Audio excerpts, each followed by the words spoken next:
네, 첫 법정 TV 토론에서 여야 후보들이 난타전을 벌였습니다. 토론 주제였던 경제 분야뿐 아니라 대장동 녹취록, 주가 조작 사태 등 민감한 현안까지 후보들은 2시간 동안 치열한 격론을 이어갔습니다. 이번 첫 법정 토론회 앞으로 대선 판세에 어떤 영향을 줄지 짚어보겠습니다. 관련 내용 포함한 정치권 이슈, 최민희 더불어민주당 선대위 미디어 특보단장, 이수희 국민의힘 선대본 여성본부 대변인 단장과 함께 짚어보겠습니다. 어서 오십시오. 어서 오십시오, 두 분. 예, 안녕하십니까. 네, 어제 TV 토론 정말 시작부터 그야말로 난타전이었습니다.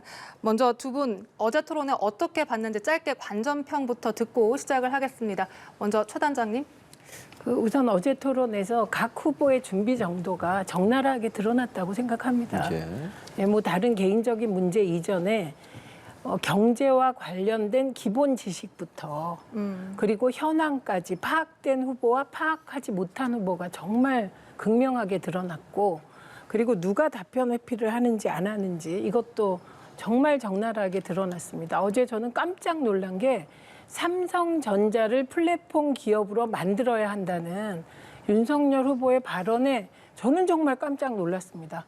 네, 그래서 플랫폼 기업이 보통 아니면 새로운 말을 만드셨는지, 그래서 이 부분은 저뿐만 아니라 많은 사람들이 놀란 것 같습니다. 그래서 플랫폼 기업에 새로운 정의가 생겼는지 세계적으로 뭐 이런 부분이 너무 많아서 토론하면서 좀 이수희 대변인께 여쭤보겠습니다.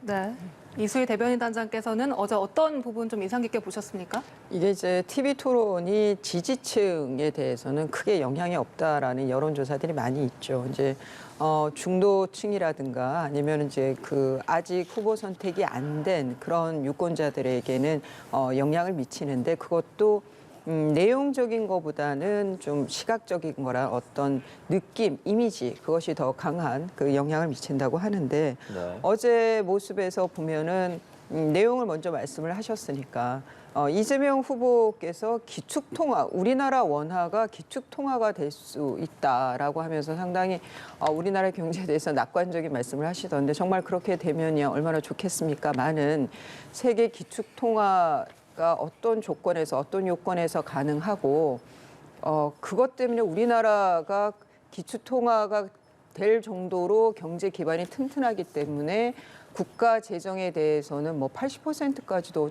좀 말씀하시는 것 같던데, 그렇게 확대 정책을 할 수 있다라고 하는 진단은 많은 분들이 아주 의아스러웠을 것 같습니다. 그래서 저런 말씀을 어디서 듣고 이런 TV 토론회에서 재정과 관련된 대안이라든가 문제점에 대한 답변으로 하시는지에 대해서 좀 걱정 어린 시선으로도 많은 분들이 보셨을 것 같습니다.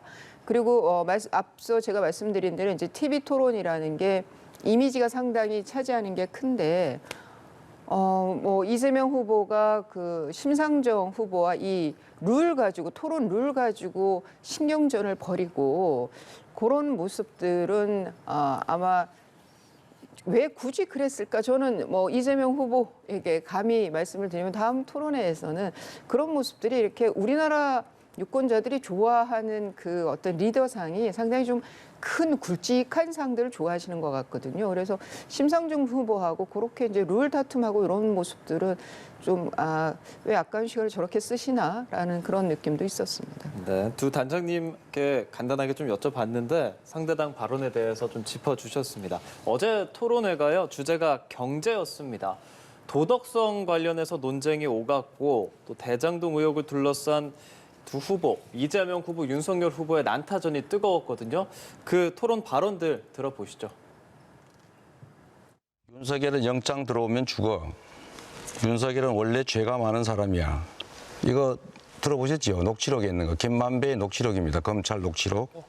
저는 뭐 10년 동안 본 적도 없고 정영학이라는 사람은 알지도 못할 뿐만 아니라 뭐 내용이 없지 않습니까? 그 녹취록 끝부분을 가면 이재명 게이트란 말을 김만배가 한다고 그러는데, 그리고 이재명 게이트라고 있다고요. 그 녹취록 중에 내세요. 지금 허위 사실이면 네, 후보 사퇴하시겠습니까? 지금까지 그분이 봤고요. 이재명이다 수없이 자, 주장해놓고 이제 그만하십시오. 와서 네, 이따가 하세요. 이런 거짓말을 합니까? 네. 뭐 어제 고성도 오가고 말 끊는 상황도 있었고 뭐 거짓말 공방도 있었는데 하실 말씀이 좀 많으실 것 같아요. 어떻게 보셨는지. 그 우선 어제는 공수가 바뀌었죠. 대장동과 관련하여. 그동안에 윤석열 후보가 페북에도 올리셨다고 하던데 대장동 그분이 이재명 후보다. 그래서 심지어 확증적 범죄자다. 이런 말까지 했습니다. 그런 사람과 내가 TV 토론해야 되냐. 이런 말까지 했는데 사실 지난주에는 그 녹취록이 몇 개 터졌고 어제만 해도 JTBC에서 굉장히 깜짝 놀랄 녹취록이 터졌습니다. 근데 그 요지를 얘기하자면 김만배는 윤석열 후보와 매우 가깝고 지금 TV에 이재명 후보가 저 피켓 들고 있지 않습니까? 저 피켓 내용으로 보면 윤석열은 형이 가진 카드면 죽어. 윤석열은 영장 치면 죽어. 죄가 많은 사람이야. 그리고 형한테 위험하게 하지 말라고 충고도 해서 좋은 사람이야. 이런 얘기입니다. 그리고 더 중요한 건 대장동 그분을 이재명 후보로 그렇게 몰았지만 사실상 보도가 나오지 않았습니까? 대장동 그분은 천화동인 1호와 관련된 분인데 현직 대법관이다. 양승태 전 대법원장이 추천해서 대법관이 된 분이다. 이런 언론 보도가 나왔습니다. 그리고 어제 JTBC에서는 저 대장동의 시드머니가 된 1,805억, 이게 부산저축은행 사건 때 그때 나온 얘기입니다. 근데 그 1,805억과 관련하여 브로커에 대한 수사가 있었는데 조모 씨, 그 수사를 윤석열 후보가 봐주고 심지어 그분에게 조사받으러 갔는데 커피까지 타줬다라는 녹취록이, 그런 요지의 녹취록이 공개됐습니다. 그래서 공수가 바뀐 거예요. 그래서 마지막에 이재명 게이트라는 말이 있다, 이 부분 나왔잖아요. 네. 그러고 나서 신기한 일이 벌어졌습니다. 조선일보 자매지에서 이재명 후보가 못 봤다는 이재명 게이트라는 단어 여기 있어요라고 TV 토론이 끝나자마자 윤석열 후보 흑기사처럼 그게 인터넷에 보도가 뜹니다. 이건 뭡니까? 정말 신기한데요. 그 맥락을 보면 이재명 게이트는 2018년부터 2020년까지 이재명 후보가 선거법 위반으로 재판을 받았습니다. 그것을 이재명 게이트라고 지칭한 것으로 보입니다. 그런데 중요한 건 윤석열 후보는 녹취록을 다 가지고 있는 것 같고 이재명 후보는 녹취록이 없는 것 같습니다. 이재명 게이트라는 단어가 들어있다는 걸 이재명 후보는 모르고 윤석열 후보는 알고 있고 조선일보 자매지도 알고 있었다는 거거든요. 그래서 저는 제안을 드리자면 대장동 그분이 이재명 후보가 아닌 것은 이게 증명이 되었다고 보고 이거 사과해야죠. 어거지로 모신 분들이. 그다음에 검찰은요. 이 녹취록이 왜 자꾸 여기저기 찢어져서 언론에 보도되게 하는지 이해할 길이 없습니다. 그래서 검찰은 그 녹취록 저는 공개하는 게 좋다고 생각합니다. 그래야 이 논란이 사그러들지 않겠습니까? 이재명 후보는 그동안 얼마나 억울했겠습니까? 돈 한 푼 받은 게 없는데 대장동 그분이라고 계속 몰아붙인 분들 저는 사과해야 된다고 생각합니다. 네. 그 말에 그 녹취록 안에 있는 말 하나하나를 가지고 얘기를 하다 보면은 이게 배가 산으로 갈 수가 있는 거예요. 그런데 지금 이 이재명 게이트 발언이 나온 거는 녹취록이 워낙 많으니까 2020년 10월 26일에 김만배와 정영학 회계사가 주고받은 그 얘기가 녹음이 된 거예요. 거기서 보면 그 앞에 부분은 얘기가 잘 안 들려서 이렇게 땡땡땡 처리가 돼 있고 뭘 했으니 망정이지 그러면서 이재명 게이트 때문에라고 하는데 이 2020년 10월 26일 이때면은 이재명 후보가 선거법 위반에 대해서 이제 거의 무죄 취지의 이게 아마 파기환송 때였나 그랬을 거예요. 그러면 김만배 씨가 여기서 하는 말이 어떤 내용이냐면 지금 그분 얘기도 하셨는데 그분의 경우에는 이 녹취록은 2021년 2월 4일에 그러니까 이재명 게이트가 내가 들어있는 녹취록보다 그 후에 21년 2월 4일자 녹취록인데 네. 거기에서 그분은 지금 이 그분이라고 추정되는 그 행정처장의 경우에는 지금 부인하고 있어요. 김만배 씨도 전혀 모르는 사람이라고 얘기를 하는데 김만배 씨 얘기에 의하면은 그 행정처장이 이재명 지사의 그 선거법 위반이라 그 재판에 뭔가 관여한 듯이 이렇게 그런 뉘앙스를 풍겨요. 김만배 씨가. 그러면서 뭐 빌라를 사서 그분 딸이 살게 해준다는 등. 그런데 이제 빌라를 사기는 샀어요. 김만배 씨가. 그런데 그 빌라에 그 행정처장분이 사는 거는 또 아니에요. 그래서 이 내용은 김만배 씨의 허풍도 분명히 이 안에는 들어가 있는 것 같은데 중요한 거는 왜 김만배 씨가 계속 이재명 후보와 관련된 재판에 대해서 계속 김만배 씨가 관심을 갖고 그와 관련된 대법관에 대해서 아니면 대법관과 관계된 그 사람들에 대해서 왜 계속 이렇게 뭔가를 제공하려고 했었던 것 같은 이런 발언들을 하느냐가 중요한 거죠. 김만배 씨와 이재명 후보와는 도대체 무슨 관계가 있었길래 어떤 김만배 씨 입장에서는 이재명 후보에게 무슨 신세를 졌길래 선거법과 관련돼서 이렇게 계속 정치적인 생명을 연장시켜주기 위한 이런 그 안테나를 세우고 있었을까라는 큰 의문이 드는 거예요. 그거는 결국에 김만배가 관련되어 있는 거는 대장동 개발이고 그렇다면 거기에 대해서 이재명 후보에게 어떤 뭔가가 있었던 게 아닌가라고 충분히 합리적으로 추측할 수 있다고 봅니다. 아니, 지금 토론하러 나오셔서 무슨 추측을 합니까? 저 얘기는요, 녹취록에 나오지도 않은 얘기를 추측하신 걸 주로 말씀하신 거고요. 아니, 녹취록이니까 녹취록에 있는 말만 가지고 하면 배가 산으로 간다니까. 아니죠. 녹취록에 그러면 나와 있는 얘기와 잠깐만요. 인물 간의 구도들을 제가- 따져서 그림을 제가 나오는 얘기 좀 거죠. 할까요? 예, 이제 네, 하십시오. 네, 네. 예. 그래서 녹취록에 나온 내용들 가지고 얘기해도 산으로 간다고 하면서 예. 거기에 추측을 더하면 배는 하늘로 올라갈 겁니다.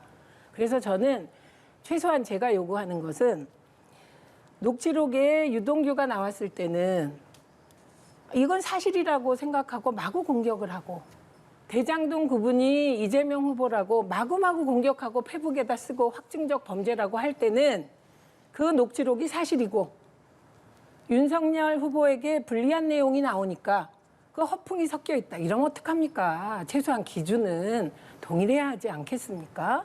그리고 그러면 현직 대법관이 그분이다 라고 그들이 그분이라고 얘기를 합니다. 그리고 심지어 녹취록에서 뭐라고 얘기를 하냐면 김만배가 내가 이재명한테 돈을 줬어, 유동규한테 돈을 줬어. 그런 적 없다는 거예요. 근데 왜 이러는 거야? 이런 얘기를 합니다. 그러다가 이제 현직 대법관 얘기를 하니까 현직 대법관이 부인하죠. 그러면 아닙니까? 이재명 후보는 아니라고 돈 한 푼 안 받았다고 그렇게 부인을 해도 국민의힘 쪽과 윤석열 후보와 언론들이 게다가 국민의힘은 버스까지 만들어서 이재명 후보인 듯이 몰아붙이지 않았습니까? 그런데 왜 현직 대법관에 대해서는 그렇게 안 합니까? 도대체 국민의힘은 특수부 검사들과 현직 대법관과 어떤 카르텔이 있길래 현직 대법관은 본인이 부인하니까 뭐 가만히 있고 이재명 후보는 본인이 그렇게 부인해도 몰아붙이고 이 이중잣대가 말이 됩니까? 그래서 제가 주장하는 것은 검찰이 이 녹취록을 어떤 후보는 보고 뭐 검찰총장 출신이니까 구하실 수 있었겠죠. 보고 나와서 토론회를 하고 어떤 후보는 녹취록을 못 보고 언론 보도만 보고 진짜 검찰이 지금 뭐 하시는 겁니까? 저는 이 부분이 가장 지금 대한민국 선거판에서 검찰이 마치 그 주인공으로 무대에 서서 이렇게 대선을 좌지우지하는 느낌을 주는 거 이게 가장 큰 문제라고 생각하고요. 그리고 이재명 후보가 대장동 그분이 아니라는 것은 녹취록 곳곳에 나와 있습니다. 게다가 남욱 변호사가 JTBC와 인터뷰에서 뭐라 그랬습니까? 이재명 아무리 찔러도 씨알도 안 먹혀. 김만배 뭐라고 합니까? 우리 죽이라는 사람이야. 라는 요지로 얘기하지 않습니까? 그래서 저는 사과할 건 사과하고 넘어가야 되고요. 그리고 지금 말씀하신 것 중에 그 대법원장이 행정처장 잠시했다는 거 아닙니까? 근데 이분이요, 양승태 대법원장이 추천한 분이에요. 저는 그 최순실 변호인 김경재 변호사가 권순일이 이재명 봐줬다? 아무리 그래도 택도 없는 소리 하지 마라. 이런 요지로 말씀하시지 않습니까? 저는 정말 깜짝 놀랄 수밖에 없는 것이 어떻게 이런 보수적인 대법관들을 이재명 후보와 엮습니까? 엮어도 그 보수적인 대법관들은 국민의힘하고 가깝죠. 양승태 대법원장이 박근혜 대통령 때 대법원장 아닙니까? 그래서 그런 무리한 건 아무리 언론 환경이 좋다고 해도 하시면 안 되는 일이죠. 무리한 거는 무리한 거잖아요. 네. 근데 지금 그러니까 이 화천대유 그다음에 천화동인에 뭐 1, 2, 3, 4 있지만 화천대유와 얽혀 있는 사람들을 보면 특히 그쪽에서의 법조인 출신들을 보면은 이재명 후보와 관련 있는 분들이 나타난 거예요. 이게 지금 작년 중반쯤에 이 사건이 터져서 대장동 개발 사업에 의혹이 불거지면서 몇 달이 지나다 보니까 지금 많은 분들이 잊고 있는데 유동규 씨 같은 경우에는 7억 정도의 뇌물을 받아서 결국 기소가 되어 있잖아요. 그런데 가짜 뉴스입니다. 가짜 유동규는 뉴스입니다. 기소가 되어 있지 않습니까? 기소됐는데 7억이 아닙니다. 아, 2억이 확정됐고요. 나머지 5억 부분은 그거를 특정하려다가 그 5억이 엉뚱한 변호사 사무실에서 나와서 그거를 특정하진 않은 것으로 알고 있습니다. 특정된 건 과거 사업 2억이죠. 그러니까 이 유동규가 그다음에 체포될 당시에 이재명 후보의 저는 수행 비서로 들었는데 그 이재명 후보의 또 최측근과 통화를 하고 그리고 그 휴대폰을 거리에 내 던지고 이런 것들은 이거는 팩트이지 않습니까? 그거는 CCTV에 이미 더 나와 있는 거고요. 휴대폰을 던져진 휴대폰을 누군가 그 행인이 들고 가는 그런 상황. 그래서 뭐 경찰이 못 잡는다고 그러다 결국에 이제 찾았지만 이런 그 정황들이 이재명 후보와 유동규 김만배와 경우에는 또 이재명 후보의 이 선거법 위반 사건과 관련한 이 김만배가 뭔가 계속 안테나를 대고 계속 뭔가 이 선거법 위반과 관련된 아니면 뭐 검찰이 됐든 대법관이 됐든 그쪽 관계된 사람들에게 뭔가 그 이후의 대가들을 그거는 뭐 이사 자리가 됐든 고문 변호사 자리가 됐든 이런 자리들을 마련해 준 정황들이 있단 말이에요. 그러니까 왜 김만배 씨는 앞서도 제가 말씀드렸지만 이 이재명 후보에 대해서 이렇게까지 계속 챙겨주려고 했느냐. 충분히 저는 이거는 합리적인 추측입니다. 이 사람들이 인정하지 않는 이상은 추측을 할 수밖에 없는 거고 그렇다면 이런 정황들은 당연히 저는 분명히 김만배 씨는 이재명 후보를 상당히 챙기려고 애썼다라는 추정이 가능하다고 봅니다. 그거는 이제 보시는 분들이 판단하실 거예요. 아니요. 그거 뭐 보시는 분이 판단한다는 말은 사실은 하나마나한 말씀이죠. 그거 원래 그런 거고 중요한 거 김만배는 왜 안테나를 세웠냐. 이재명이 죽길 바랬기 때문입니다. 이분들은 남욱도 그렇고 김만배도 그렇고 이재명 후보와 줄을 댈라고 무지하게 애를 쓴 정황이 나옵니다. 저도 이제 정황을 얘기하겠습니다. 나오는데 아무리 찔러도 안 되는 사람, 우리를 죽이려는 사람, 이런 사람이라고 계속 본인들이 얘기를 하지 않습니까? 안테나를 세우고 있었던 이유는 이재명이 죽길 바랬기 때문입니다. 그래서 저 말씀이 이게 참 살이 안 맞는다고 제가 생각을 합니다. 죄송합니다만 이유는 박영수 특검과 이재명 후보가 가깝습니까? 박영수 특검과 윤석열 후보가 가깝습니까? 부산저축은행부터 시작된 대장동의 화천대유 이 건에 시발이 된 1,805억 그 불법 대출이 있는 그 돈을 그 수사를 봐준 게 윤석열 후보 아닌가요? 그다음에 두 번째 곽상도 의원이 이재명 후보와 무슨 상관이 있습니까?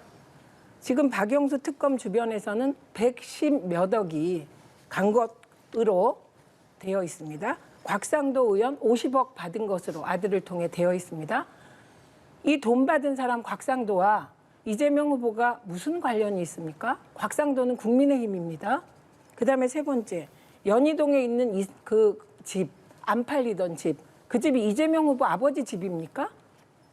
김만배 누나가 사준 연희동에 있는 집이 이재명 후보 아버지 집이 아니라 윤석열 후보 아버지 집이잖아요.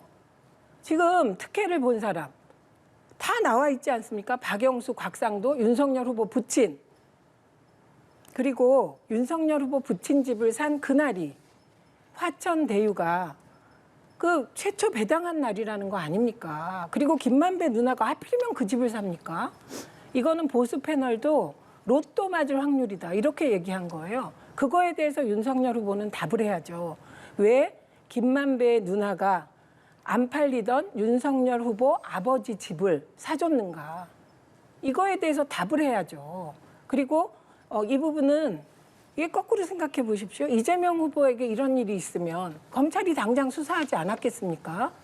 국민적 의혹에 대해서, 질문에 대해서 언론도 취재하고 그리고 검찰도 답해야 됩니다. 왜 김만배 누나는 윤석열 후보 부친의 잘 안 팔리던 집을 사준 건가요? 이거에 대해서 답을 하셔야죠. 예, 이거는 대장동 개발과 관련한 것은 특검해야 됩니다. 이거는 대선 끝나고 이거는 뭐 어느 정권이 들어서든 이것은 특검을 해야 된다는 거예요. 지금 말씀하신 대로 그런 질문부터 유동규하고 이재명 후보와의 관계, 김만배 씨하고 이재명 후보와의 관계 왜 그렇게 챙겼는지에 대해서 챙긴 걸로 보이는 정황들이 나오는지에 대해서 특검에서 밝혀져야 할 것으로 보입니다. 그리고 말씀하신 아마 어제 그 모 언론에서 나온 남욱 변호사가 2011년 부산저축은행 사건과 관련해서 그 이후에 2013년인가 이제 그 남욱 변호사가 구속돼서 이제 그 처벌을 받았죠. 이와 관련해서 저는 이런 질문을 드리고 싶습니다. 이 사건이 2011년 사건이에요. 그러면은 문재인 정권에서 윤석열 후보는 서울중앙지검장에 임명이 됐었고 검찰총장으로 임명이 됐었습니다. 그러면 그때 민정수석실에서 검증을 할 때 이런 거 왜 그럼 아무 문제 없다고 하고 괜찮은 검사라고 서울중앙지검장과 검찰총장에 임명했습니까? 그러면 그때 민정수석실에서의 인사 검증에 문제가 있었던 건가요? 이렇게 큰 그야말로 이런 박영수 특검하고 유착되었다라는 그런 지금 주장이신 거잖아요. 그러면 이때 세평조회라든가 이전에 검사 윤석열이 수사했던 사건들에 대해서 다 파봤을 거 아닙니까? 인정수석실 할 때. 네, 답할까요? 예. 그러니까 저는 서울중앙지검장하고 검찰총장으로 검사로서 아무 하자가 없다고 판단해서 임명했던 이 정권과 이 민주당에서 그렇게 옹호했던 민주당에서 그 이전에 검사 윤석열이 문제가 있었다라고 하는 이 비판 자체가 저는 상당히 모순되다는 생각을 합니다. 아, 네, 모순됩니다. 저 인정합니다. 거꾸로 뭐도 인정하셔야 되냐면 제가 당시에 2019년에 검찰총장 청문회 때 네. 국민의힘 법사위 의원들이 한 윤석열 후보에 대한 질문을 받습니다. 그랬더니 어떤 의원은 대한민국 최악의 정치검사다 이렇게 말한 분 계시더라고요. 지금 선대위에서 일하고 계세요. 어떤 분은 윤대진, 윤우진 건 관련하여 그 변호사 건 있잖아요. 윤우진 전 세무서장의 있을 수 없는 검찰의 봐주기. 그 배우가 윤석열 후보 아니냐 이렇게 몰아붙였더라고요. 네. 그리고 어떤 분은 김건희 씨에 대해서 어디서부터 어디가 거짓인지 가짜인지 알 길이 없다. 서울대 경영대학원 본과 나온 거냐?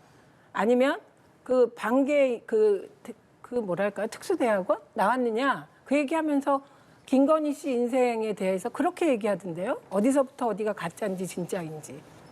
거꾸로 저는 민정수석실에서 검증을 안 했다고 생각하지는 않습니다.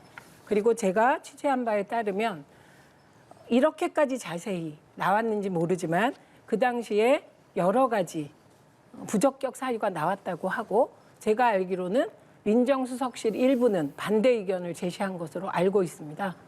그런데 그 당시에 무슨 경로로 이렇게 문제가 많았던 후보가 검찰총장이 됐는지는 저는 그때 추진하셨던 분들이 솔직하게 고백해야 한다고 생각하고 그리고 민주당 법사위원들이 그 당시에 결정적으로 뉴스타파가 그 윤우진 사건과 관련하여 검사가 변호사를 소개하잖아요.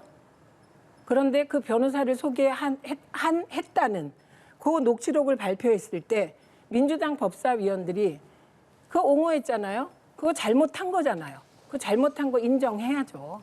그리고 뉴스타파를 비난했던 민주당 관계자들 뉴스타파에 공개적으로 사과하셔야죠. 그러나 국민의힘 그 당시에 윤석열 후보를 그렇게 검찰총장 부적격이라고 정말 난리를 치셨던 분들, 그분들은 뭡니까 그럼?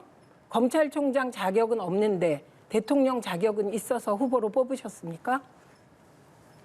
이거는 지금 남욱 변호사가 얘기한 2011년 부산 저축은행 사건을 말씀을 드리는 거였고요. 그거는 분명히 이거는 인사검증 민정수석실에서 인사검증이 된 상황으로 보이고 그때 문제가 없었기 때문에 검사 윤석열에 대해서는 하자가 없다고 생각하고 그렇게 서울중앙지검장과 검찰총장에 임명을 하셨겠죠. 그리고 이제 이후에 검찰총장 인사청문회 이후에 벌어진 상황에 대해서는 그 상황에서 뭐 추미애 조국 장관의 수사라든가 이런 또 사정의 변경이 있었던 거예요. 상황 변경이. 거기에서 윤석열 후보가 보여준 정권의 살아있는 정권의 아주 그 핵심 권력자에 대해서도 아주 강골 검사로서의 기계를 보여줬고 그리고 그 이후에 벌어진 추미애 장관이라든가 뭐 이런 그 핍박과 뭐 이런 것들에 대해서